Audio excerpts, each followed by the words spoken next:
예수께로 나갑니다. 자유와 기쁨 베푸시는 주께로 갑니다. 병든 내 몸이 튼튼하고 빈궁한 삶이 포개지며 죄악을 벗어버리려고 주께로 갑니다. 낭패와 실망당한 뒤에 예수께로 나갑니다. 십자가 은혜 받으려고 주께로 갑니다. 슬프던 마음 위로받고 일생의 복받 찬양하며 영광의 찬송 부르려고 주께로 갑니다. 교만한 마음을 내버리고 예수께로 나갑니다. 복되신 말씀 따르려고 주께로 갑니다.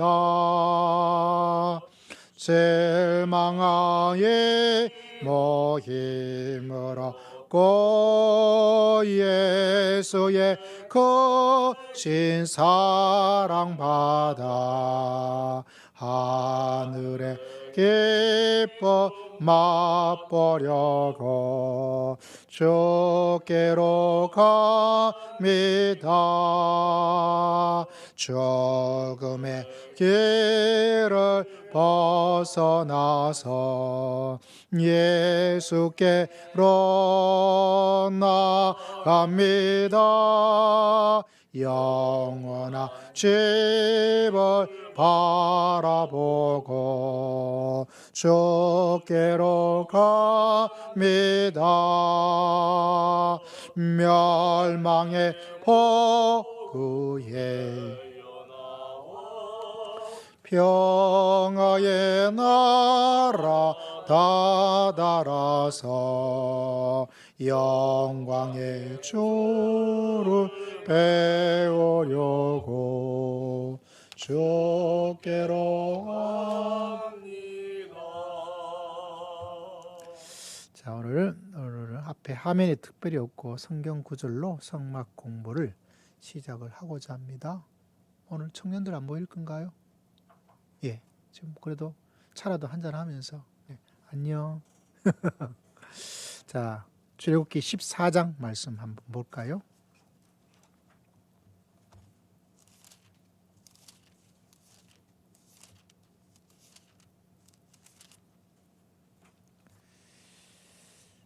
자, 출애굽기 14장 24절 말씀을 볼 텐데요. 오늘 두 개 구절을 보면서 연구를 한번 해보고자 합니다. 출애굽기 14장 24절의 말씀. 자, 함께 읽어볼까요? 시작. 새벽에 여호와께서 불과 구름 기둥 가운데서 애국 군대를 보시고 애국 군대를 어지럽게 하셨다. 오늘 말씀은 불과 구름 기둥입니다. 불과 기름 구둥. 영어로는 이게 어떻게 번역을 했냐면 불이 있는 구름 이렇게 번역을 했어요. 24절에 불기둥이 있고 구름 기둥이 있고 따로따로 있잖아요. 그런데 이거를 실제로는 어떻게 번역을 했냐면 불이 있는 기둥으로 이렇게 번역을 했어요. 따로따로 있지 않고 이 불과 구름이 같이 있는 기둥이다. 이렇게 번역을 했습니다. 다시 말하자면 원래에 가지고 있는 성경에도 그 의미가 있어요. 우리 성경에는 불 따로 구름 따로 이렇게 있지만 이쪽에 불기둥이 있고 이쪽에 구름 기둥이 있고 이렇게 우리가 생각하기가 쉬운데 원래는 불과 구름이 같이 이렇게 있는 기둥으로 이렇게 설명을 하기도 한다는 거죠. 그리고 오늘 이 장면은 어디서 일어난 장면이냐면 14장은 모세가 홍해를 건널 때 일어난 장면입니다. 거기에 보면 새벽에 여호와께서 불이 있는 구름 가운데서, 다시 말하자면 기둥이란 단어는 없어요. 단지 그것이 불이 있는 구름, 그것이 뭐 기둥이 되었는지, 기둥 아니면 뭐가 있을까? 워낙 기둥이 익숙해져 가지고 그렇죠. 그런 의미로 24절이 설명을 하고 있다는 사실입니다. 자, 이제 또 성경 구절 하나를 14장 24절을 이렇게 좀 표시를 해두고 40장 38절,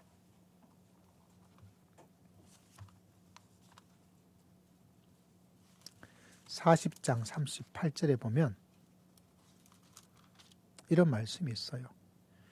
출애굽기 40장 38절, 출애굽기가 마지막 장이죠.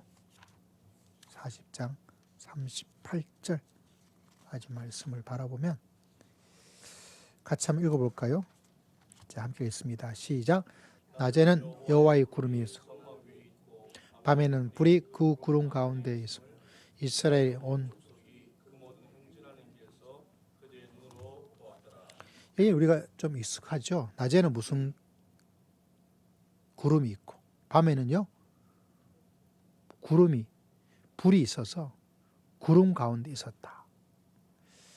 그래서 어떤 학자들은 말하기를 이게 우리가 처음에 읽었던 14장 그리고 40장에 보면 불이 구름 가운데 있다 이렇게 되어 있잖아요. 대부분 구름 기둥, 불 기둥을 이야기할 때 구름 기둥 따로, 불 기둥 따로. 그래서 낮에는 구름 기둥이 있어가지고 구름 기둥이 있으니까 뜨거운 햇빛을 가려주고, 그리고 밤 되면 어떻게 될까요? 구름이 쫙 사라지고 그때 뭐가 불이 막 쫙 되어지는 그런, 그래서 기둥이 되어지는 그런 장면을 생각하기 쉬운데, 그래서 이 성경 구절 두 가지를 이야기하면서 이게 낮에는 구름이 있고 밤 되면 딱 사라지고 밤 되면 불이 딱 있고 낮이 되면 밤이 있던 불이 딱 사라지고 그 다음에 낮이 되었으니까 무슨 기둥이 구름이 쫙 있고 이게 아니다 라고 이야기를 하고 있어요. 그 근거가 뭐냐 그러면 처음 읽었던 14장에서 불이 있는 구름이라고 되어 있고 38절에도 그 밤에는 불이 어디에 있어요? 구름 가운데 있다라고 이야기를 하고 있어요. 여러분 구름 따로 불 따로 이렇게 두 개가 이렇게 있다가 교차를 하는 걸까요? 아니면 불과 구름이 같이 막 섞여져 있는 그런 걸까요?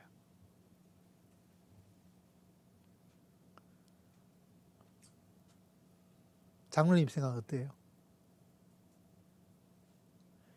틀렸다고 맞았다고 상 주는 것도 없고요.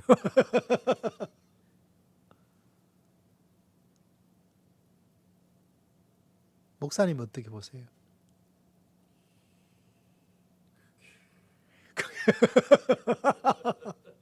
우리 선교사님은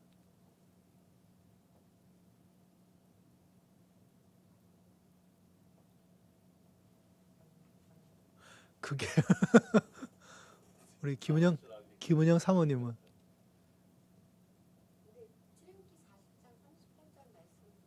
네 어떻게 예 예, 예. 아하. 그렇죠. 예. 아, 구름은 그냥 항상 있는 거네요.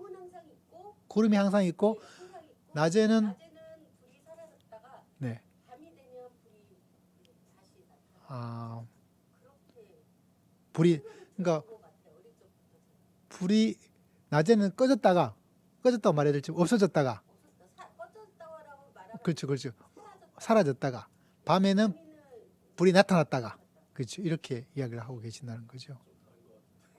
그럼 어떻게 해요, 목사님? 근데 말씀을 그냥 우리가 있는 그대로 그죠? 봐도 그런 의미로 38절에는 그렇게 이야기를 하고 있어요. 그죠? 38절에 보니까 사원이 말한 것처럼 낮에는 구름만 있고 밤에는 구름 있지만 그 속에 불이 있고 이렇게 되었으니까 그죠?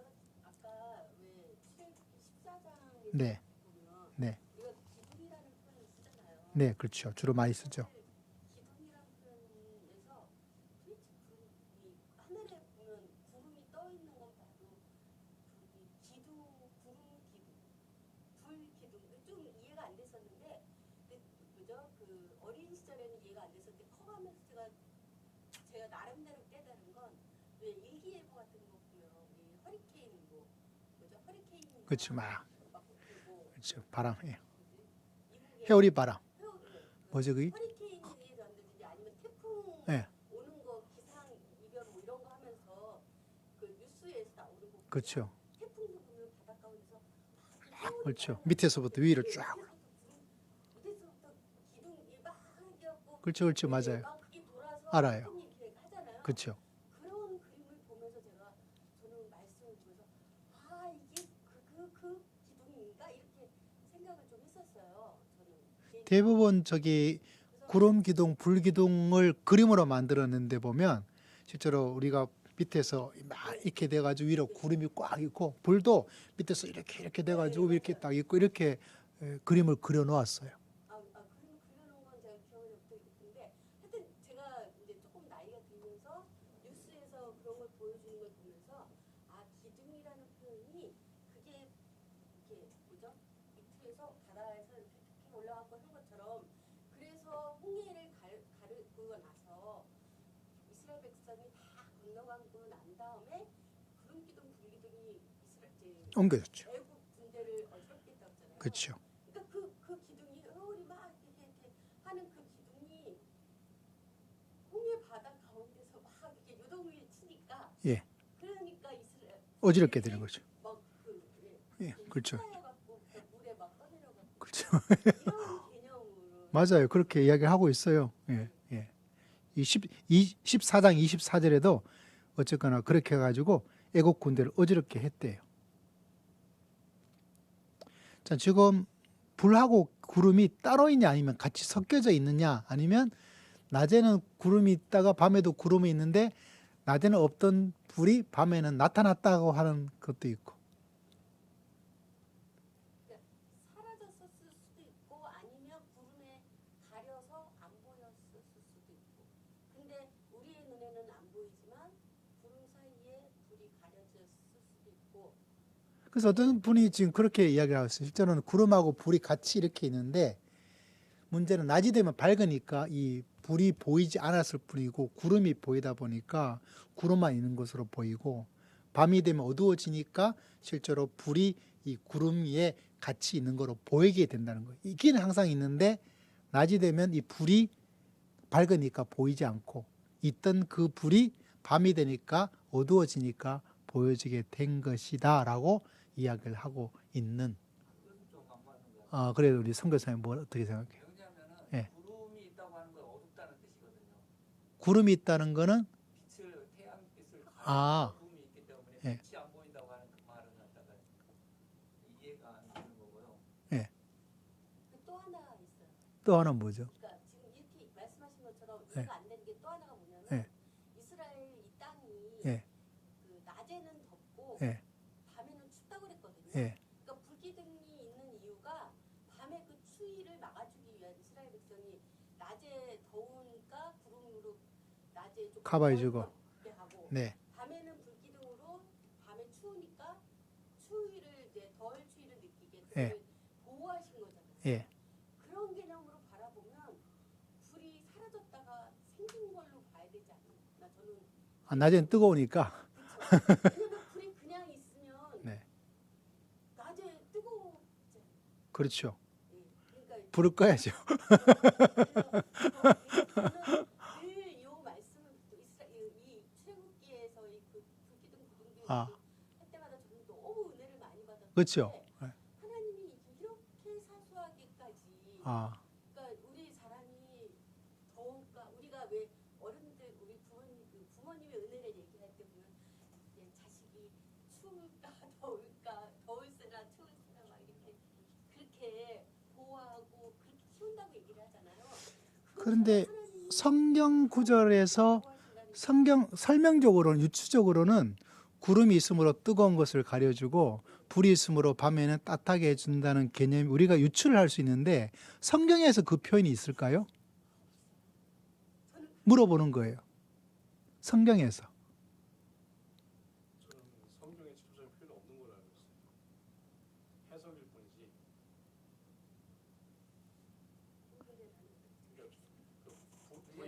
그러니까 그게 잘못됐다고 말할 수는 없어요. 성경은 모든 걸 다 말해주고 있는 게 아니게. 예. 거의 똑같은 거거든요. 예. 그 모세가 가시떨기나무에서 본 불은 갖다가 예. 뜨거운 불이 아니에요. 예. 불타는 불이 아니었어요. 나무 아, 태우는. 네, 맞아요. 그거는 태우는 부분 아니에요. 예. 그러니까 그것이 갖다가 불이 있기 때문에 따뜻하고 춥고 하는 이런 갖다 개념은 아니라고 생각을 해요. 예. 그러나 갖다가 온도는 갖다 맞춰주시고 뭐냐면은 이스라엘 백성들이 40년 동안 예. 그 광야를 걸어 다녔지만은 신발이 닳지 않고 옷이 않았거든요. 예. 그러니까 그거하고 전혀 날씨라든가 환경하고 관계가 없는 얘기라고 생각을 해요. 예. 그럴 수도 있죠. 그것은 물론 햇빛은 가려주겠죠. 더우니까 햇빛은 직접 받지 않도록 가려주는 것은 존재할지 몰라도 그 다음에 이 구름 기둥이 그 전체 이스라엘 백성이 가는 모든 것을 비췄다는 성경 기록도 없어요. 그 성막위를 갖다가 그렇죠. 위에 비쳤다고 맞습니다. 그랬지. 네. 우리 선교사 말씀은 구름이 이스라엘 200만을 전체 덮을 정도의 구름의 크기가 아니었다. 왜냐하면 그래야 전부 다 그림자가 생기고 불도 그러면 200만 전부를 데웠을 정도의 난로 정도의 큰 걸 가지고 실제는 그런 크기가 설명되어 있는 것이 없다는 거예요. 네, 그렇죠. 그러니까 그것은 갖다 개념이 좀 다르다고 생각을 해요. 아니요. 사모님의 그 말은 많은 설교자들이 이야기하고 그게 그럴 수 있다는 그 자체는 아예 틀린 건 아니고 또 선교사 말한 것처럼 성경에서 직접적으로 그 200만 그 남자만 60만이 그러니까 우리가 200만 이렇게 유추하잖아요. 물론 그 숫자가 60만이라는 숫자가 성경은 이 숫자를 이야기하면서 뭔가를 상징적으로 말한 거기 때문에 실제적인 거 아닌 거에 대한 것들은 또 논쟁이 있긴 있어요. 그러나 우리 일반 보수적인 저희들은 이제 실제적으로 문자적으로 받아들이고 있죠. 뭐 저도 그런 쪽이고요. 근데 그 전체를 다 했다. 그래서 사모님 우리가 일반적으로 설교를 들었을 때 구름이 가려졌고 또 불이 따뜻하게 해주었다. 뭐 충분히 유추는 할 수 있는데 그런 직접적인 표현이 성경에서는 나오지가 않으니까 그렇다고 무조건 틀렸어라고 말하는 것도 그렇고 그렇지만 주장하기에는 뭔가 약간 그 증거가 성경적으로는 조금 미흡하다라고 좀 부드럽게 이야기를 할 수 있겠죠. 그죠, 사모님? 근데 선교사 아까 뭐 잠깐만요. 선교사 아까 뭐 하려고 했던 게 덜 끝났는데 첫 번째는 뭐라 그러셨고? 아니 이제 불기둥, 구름기둥 이것이 갖다가 예. 뭐 그 같이 존재했을 수 있다고도 저는 이제 생각은 해요. 음. 이게 무슨 말이냐면은 그러나 이 불기둥이 뒤로 구름 뒤로 사라지거나 나오거나 할 수는 있어요. 이게 그것이 항상 갖다 매일 같이 그것을 변화를 시켰는가 아니면은 갖다 그 상태에서 갖다 그것이 우리가 하루가 바뀌듯이 갖다 그것이 움직이면서 그런 변화가 생기도록 만들었는가 하는 것은 갖다 별개의 문제라고 생각을 하는데 이제 성경에서 갖다 이제 나오는 어둠에 대해서 저는 생각을 하거든요. 어둠에 대해서 생각을 한다고 하는 것이 뭐냐면 그 구름이 가리는 것이 그 빛을 갖다가 완벽하게 가리는 것을 이제 같이 존재됐다 해도 완전히 가려진다고 하는 것을 이제 얘기를 하고 무슨 말이냐면은 그 모세가 갔다가 이제 그 흑암의 벌을 이제 네. 열대 재앙 중에서 예. 어둠의 재앙이 있죠. 어둠의 재앙을 내렸는데 그 어둠이 내 눈앞에 있는 불빛이 보이지 않는 어둠이라고 해요. 깜깜하죠. 새까맣죠. 새까만데 그렇죠. 불빛이 있어도 저는 보이지 않는 어둠이라는 내 눈앞에 불빛. 무슨 말이냐면은 이스라엘 백성의 땅은 환한데 애굽의 땅은 그 빛이 흑암이죠. 보이지 않는 거예요. 네. 그 빛이 보이지 않는 그 환한 빛이 보이지 않는 그런 거. 이게 침상에서 일어날 수 없다고 이야기를 하거든요. 침상에서 한 발짝 움직일 수 없는. 그때 그 어둠이 선교사의 말씀을 조금 요약하자면 이스라엘 백성에는 화내는데 그 한함을 애굽 사람들은 그것도 볼 수 없도록 차단되든지 뭔가 일어나게 되었다는. 차단이 됐다는 게 어둠과 빛에 갖다가 그 경계라고 하는 걸 저는 이제 그 성경을 읽으면서 그 지옥이라고 하는 개념을 저는 그게 받아들여요. 지옥이라고 하는 발음을 그 어둠의 세계를 갖다 보는 거예요. 아무리 빛이 있어도 그 빛을 볼 수 없는 그 공사와 같은 그 공사보다도 갖다가 있지만 볼 수 없는 너무 깜깜해서. 그래서 갖다가 아. 우리 박태신 성도님은 뭐 하실 말 있어요? 장로님 뭐 어떻게 된 것 같아요?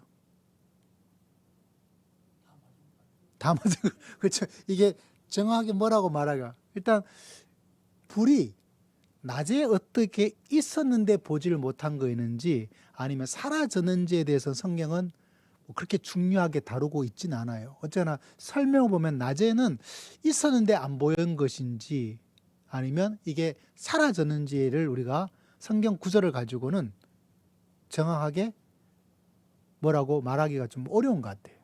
근데 분명한 것은 밤에는 구름은 그대로 있었다.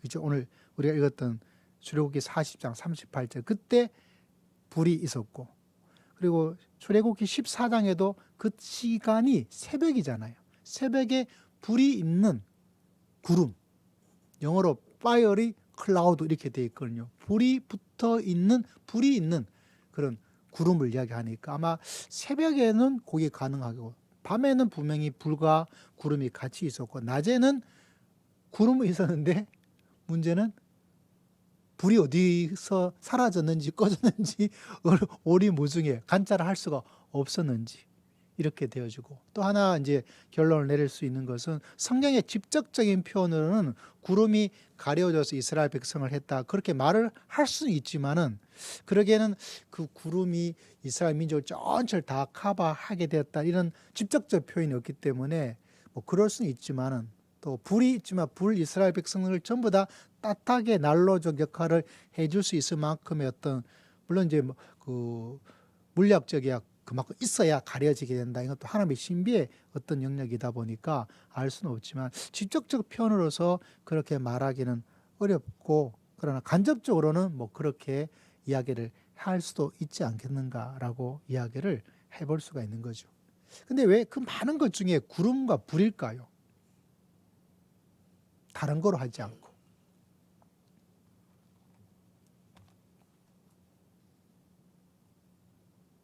구름 하면 여러분 뭐가 또 생각납니까? 불을 먼저 보면 창세기 3장 24절에 보면 우리가 잘 아는 불 하나가 나타나요. 창세기 3장 24절 말씀. 창세기 3장 24절에 보니까 이런 구절이 있죠. 같이 한번 읽어볼까요? 3장 24절 시작. 이같이 하나님이 그 사람을 쫓아내시고 에덴 동상 동쪽에 그룹들과 두루 도는 불칼을 두어 생명나무의 길을 지키게 하셨다. 무슨 칼이 나오죠? 불칼. 왜 하필 불칼일까요?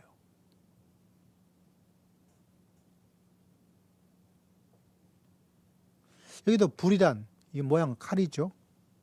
그 다음에 우리가 읽었던 출애굽에는 불이 나오는데 모양에 대한 이야기는 없고 또 구름에 대한 이야기가 나타나고 있고, 아까 우리 떨기나무 이야기 했을 때도 불이 붙은 어떤 물리적 불은 불인데 타지 않는, 꺼지지 않는, 타지도 않고 꺼지지 않는, 그때도 이미지가 뭐죠? 또 불이 나타나고 있고. 신약엔 또 불이 어디서 나타날까요?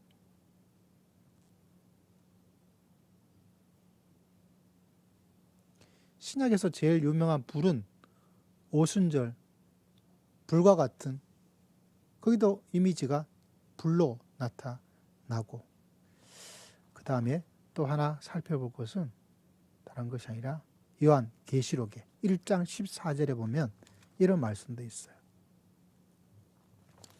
요한 계시록 1장 14절.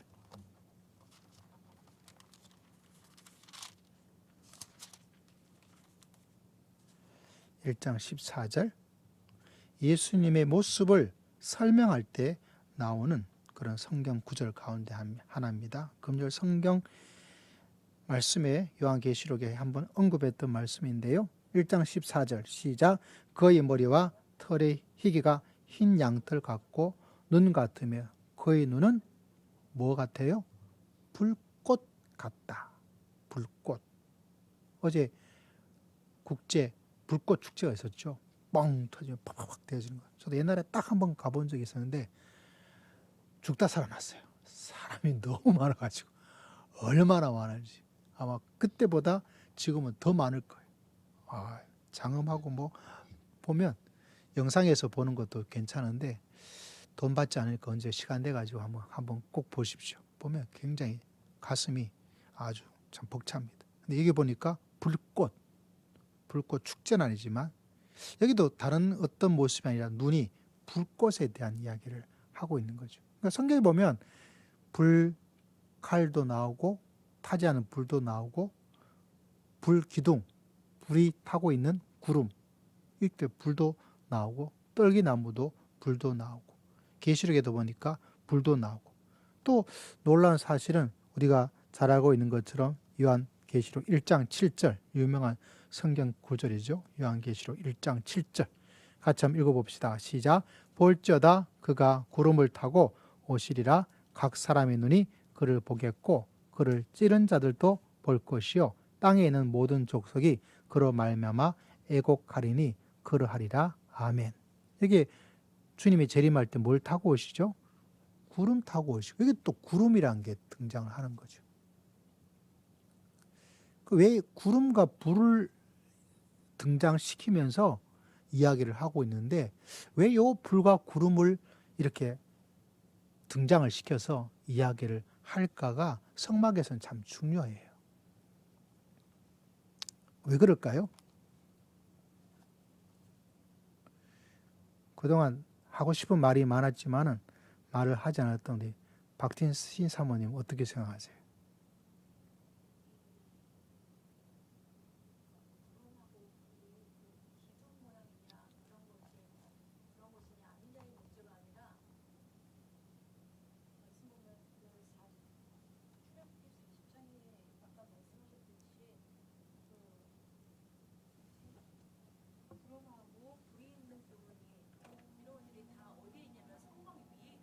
예.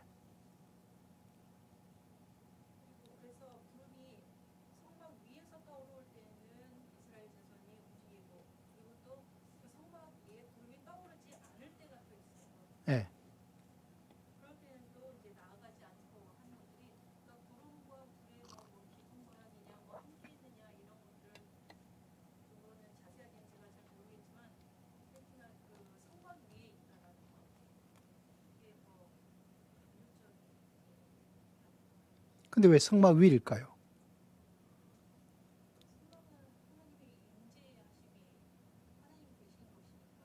아하.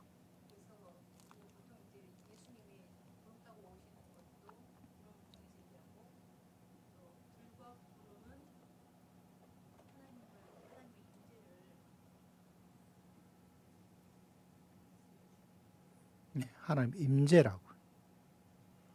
우리 최수혜 목사님 왜 구름과 불일까요?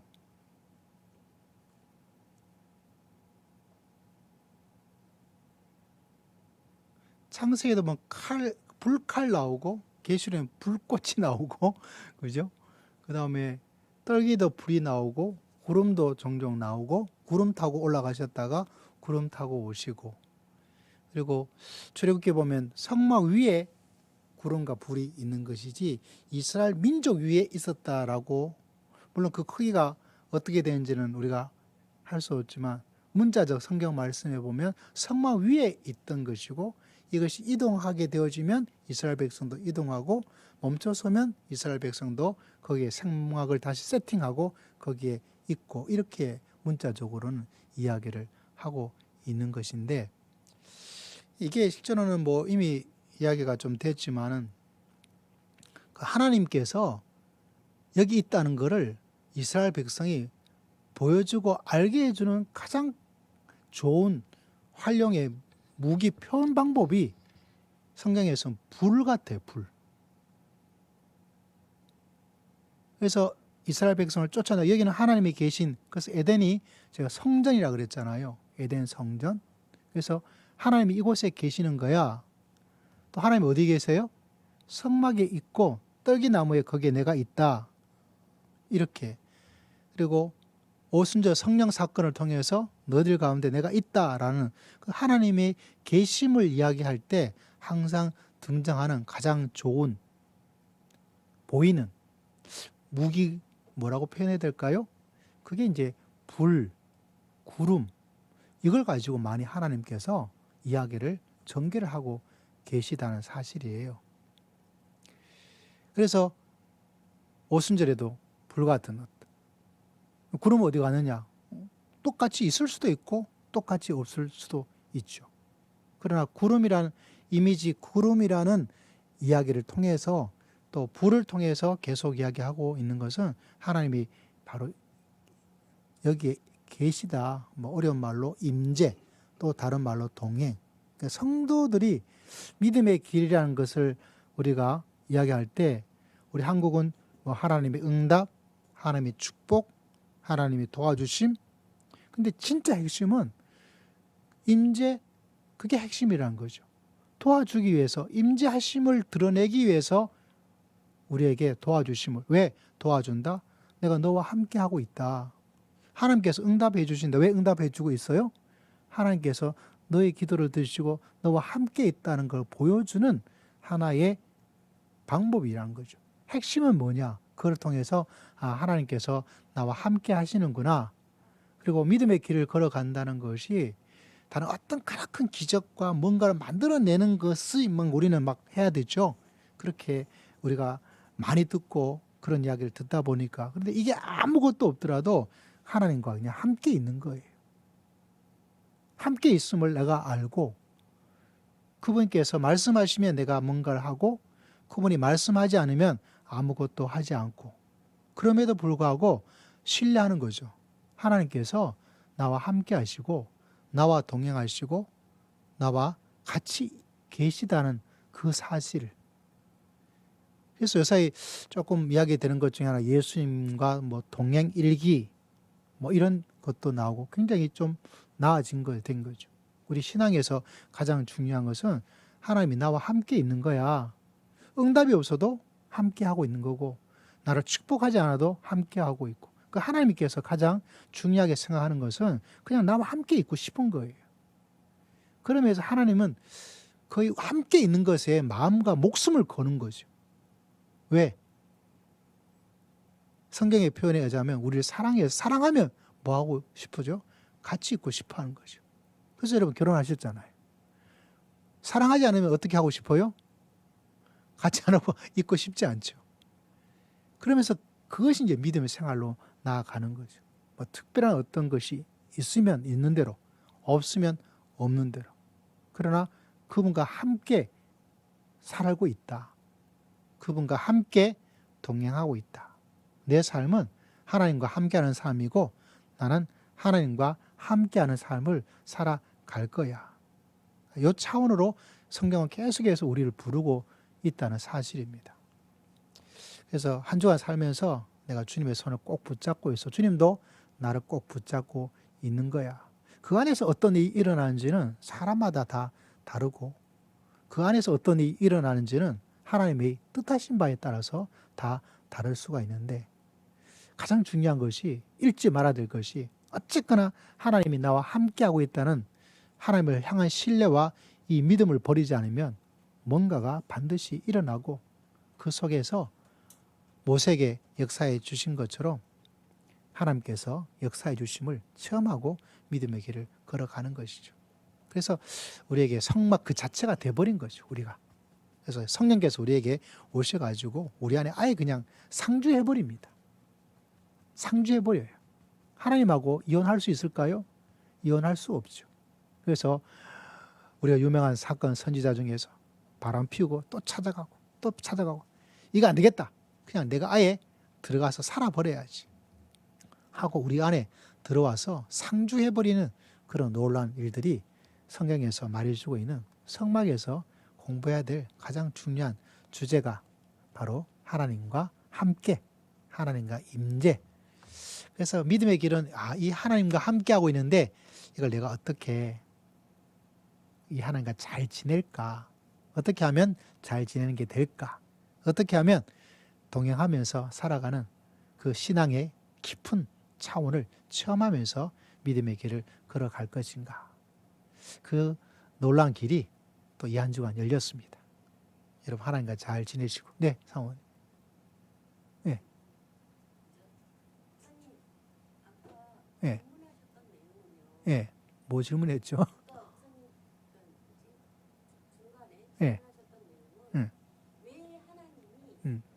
다른 많은 방법이 아니라 있을 건데 왜 구름 불이라는 이미지를 통해서 하나님의 임재를 나타냈을까 하는 거예요. 그렇죠. 근데 그거에 대한 답이 없으시고요. 그건 중요치 않다는 거고. 아니요. 핵심은 지금 그걸 구름이냐 불이냐라는 중요하지 않다는 거예요. 중요하지 않은 것이 아니라 왜라고 하는 정확한 이유가 뭐냐라고 말을 할 때 그 이유는 다른 것이 아니라 이 불과 구름이라는 현상과 이미지를 통해서 내가 너희와 함께 하고 있다는 걸 보여주는 것이지 그 보여줌의 하나님의 틀이 뭐냐? 주로 성경에서 사용하고 있는 틀은 구름, 불이다라고 이야기를 해드릴 수 있는 거죠. 그러면은 다시 저도 네. 왜 다른 방법 안 쓰시면 누군가 그건 저도 모르죠. 왜 하나님이 다른 방법을 사용하지 않았는지는 저는 예, 사실은 그게 성경에는 예, 그러니까 그건 그러면 이게 성경에는 기록이 돼 있어요. 그것이 사람들의 눈에 띄기 때문에 그래요. 이게 뭐냐면은 그것도 맞아요. 시청각적으로. 모든 백성이 지금 우리가 아까 이야기했듯이 60만, 200만 이야기하는 그 인구 숫자라면은 그 수가 갖다가 실제적으로 200만이라고 하는 인구를 갖다가 보셨어요? 못 보셨죠 아직. 그 우리가 갖다가 그 10만 명이 모여도 엄청나죠. 그렇죠. 우리가 사람 앞뒤를 갖다가 알 수 없어요. 부산 인구가 300만이라고 그랬죠. 그러니까 부산 인구에 그것을 실제로 본 적이 있냐고 모여 있는 걸. 그러니까 이제 그 정도로 그렇죠. 이제 그러니까 감안을 하죠. 사람이 있으면은 알 수가 없는 거잖아요. 그 많은 사람들이 그 사람만 가는 것이 아니고 자기의 가족들의 그짐 보따리 가지고 이렇게 하는데 이것을 갖다가 뭐냐면은 비춰줄 수 있는 방법이 뭐 없잖아요. 그러면은 사람들이 눈에 볼 수 있는 게 뭐예요? 구름이잖아요. 이게 구름이 이제 뭐냐면은 성경에 기록되기를 구름이 해막 안에 이렇게 덮여 있을 때는 해막 안에 임재를 했어요. 그 임재할 때는 사람들이 움직이질 않았어요. 근데 그 구름이 해막 안에서 떠오를 때 사람들이 움직였어요. 그 해막 안에 가라앉으면은 실제적으로 사람들은 다 볼 수가 없어요. 그렇잖아요. 해막 안에 가라 있으면은 앞에 있는 사람들은 근처에 있는 사람도 보이겠죠. 그 주변에 있는 사람들을 볼 수 있는데 그러나 일단 지금 뭐 쫙 멀리 있는 사람들은 보이겠죠. 해막 안에 지금 가라앉아 있으면 구름이라고 하는 건 눈에 안 띄죠. 근데 그것이 위에 떠오르면은 이제 사람들이 보이는 거죠. 그렇죠. 그때 이제 움직인 거예요. 그러니까 지금 제가 이 얘기를 하고 싶었어요. 아, 목사님이 물어는 보셨는데 답은 얘기 안 하시고 아, 왜 금방 뭐라고 하냐면 불과 구름이라고 하는 이미지를 왜 하나님의 임재의 의미로 하나님이 그걸 사용하셨냐는 거잖아요. 그렇죠. 그러니까 그거의 답이 전부 이거라고 지금 생각을 한 거거든요. 아, 그러니까 그 말씀이 맞아요. 예, 우리 인간이 할 볼 수 수 있도록. 없는, 네, 그러니까 저는 그러니까 뭐죠? 우리 인간은 할 수 없어요. 그렇죠. 그리고 어떤 우리 인간으로서는 할 수 없고 우리가 생각했을 때 전지전능한 신이라고 하는 그 하나님만이 할 수 있는 방법, 이적이라고 얘기를 하는데 그렇죠.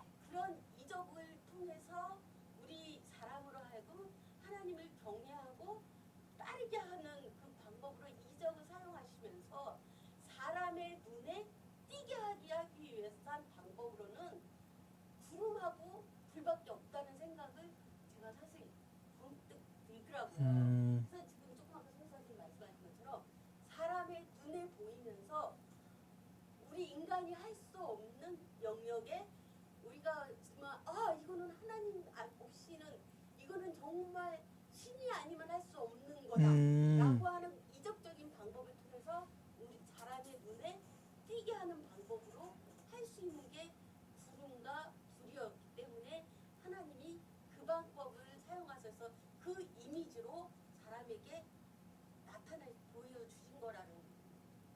예. 맞아요. 예. 그러니까 답이 없다고 아까 얘기하셨는데 제가 볼 때는 없기도 하겠지만 이렇게 생각해 볼 수 그것도 맞아요. 네, 네. 하나님만이 할 수 있는 그러니까 자연과 뛰어넘은 초자연적인 현상으로 불과 구름을 사용하셨다는 거죠.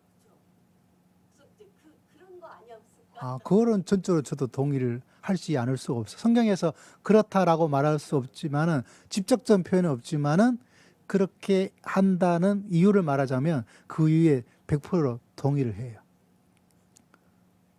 그것도 좀 조금 더 강하게 들어갔다고. 왜냐하면 하나님이 그걸 사용하셨다라는까지는 제가 생각을 했는데 하나님만이 할 수 있는 초자연적인 것으로 구름과 불만한 것이 없다.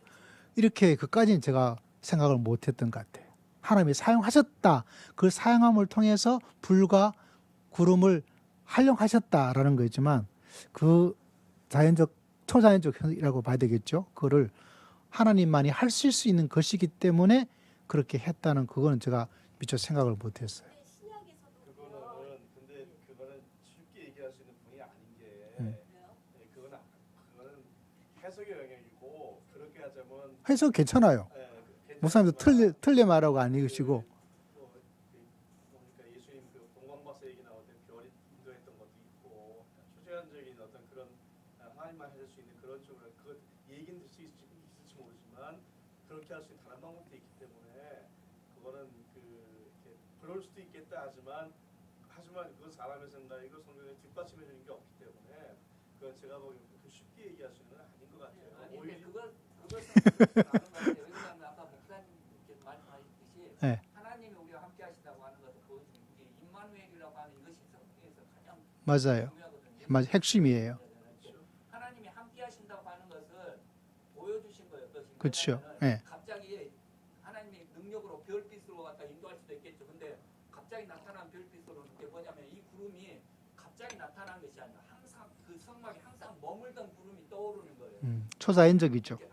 자연물인데도 초자연적이죠. 그것이 떠오르는 거예요. 그 구름이 어디 갔다가 사라졌다 나타나는 것이 아니라 가라앉았다 올랐다 이것을 반복하면서 있는 거예요. 아니 왜 제가 이후에 저 이렇게 생각을 좀 했냐면요. 네. 신약에서도 보면 예수님이 오셔갖고 많은 이적을 행하셔요. 포도주 사건도 있었고, 그렇죠. 죽은 사람 살려내기도 했고, 아픈 사람 고치기도 했고, 그럼에도 불구하고 믿는 사람들이 있었고 믿지 않는 사람들이 있었는데, 그렇죠. 마지막 예수님이 십자가에 돌아가셨을 때 깊은 어둠이 그때 임했다 그랬죠. 임했다고 네. 그랬잖아요. 그랬을 때 그 믿지 않던 유대인들도 유대인들 중에 믿는 자가 있었다. 네. 유대인 제사장들이 실로 하나님의 아들이로다라고 했다라고 하는 성경 구절이 있잖아요. 맞아요. 어둠이 임했을 때. 네. 그러니까 그걸 생각을 하면, 그러니까 초자연적인, 그러니까 아픈 사람 고치고 죽은 사람 살리고 이런 것도 있겠지만 초자연적인 어떤 그런 이적, 그러면서 많은 사람들이 바라보고, 그러니까 믿을 수밖에 없는 하나님의 존재를 믿을 수밖에 없는 어떤 이미지, 행위가 있다면 그게 바로 그쵸, 그쵸. 그래서 그렇게 활용하셨어요. 예, 그래서 하나님이 그런 걸 사용하신 거 아닐까 이런 예. 생각이 들었다는 거죠. 네. 신약하고도 좀 어느 정도 매치가 되는 잘 발견하신 것 같아. 이것만이다라고 말할 수 없지만 그렇게 될 수 있는 그런 설명으로 충분하게 도움이 되고 유익할 설명이다라고 볼 수 있는 거죠. 네. 또 하고 싶은 이야기는 다음 주에 또 만나서 얘기를 하도록 합시다. 어쨌거나 아니요 괜찮아요. 오늘 조금 이렇게 토론식으로 성경 공부를 말씀 오후 예배를 좀 인도했어요. 식사하고 나면 또 약간 집중하기도 좀 어려운 문제도 있고. 어쨌든 우리에게 필요한 것들은 초자연적인 하나님의 은혜가 매일매일은 돼버리면 일반화가 되지만 우리에게 참 필요한 하나님의 역사임을 부인하지 않을 수가 없어요. 특히 이 시대가 점점 돈의 시대, 과학의 시대 되어지는 가운데이기 때문에 이런 특별한 하나님만이 하실 수 있다라고 할 수밖에 없는, 물론 그걸 본더라도 다 믿는 것도 아니더라고요. 그럼에도 불구하고 믿는 자들, 또 믿어야 될 사람들에게 필요한 하나님의 나타나심과 동행하심과 임재하심이 정말 절대적으로 필요하고, 또 우리 삶을 통해서 그런 것이 뭔가 일어날 수 있도록 항상 기도하고 또 기대하는 것이 중요하다. 오늘 여기까지만 할까요?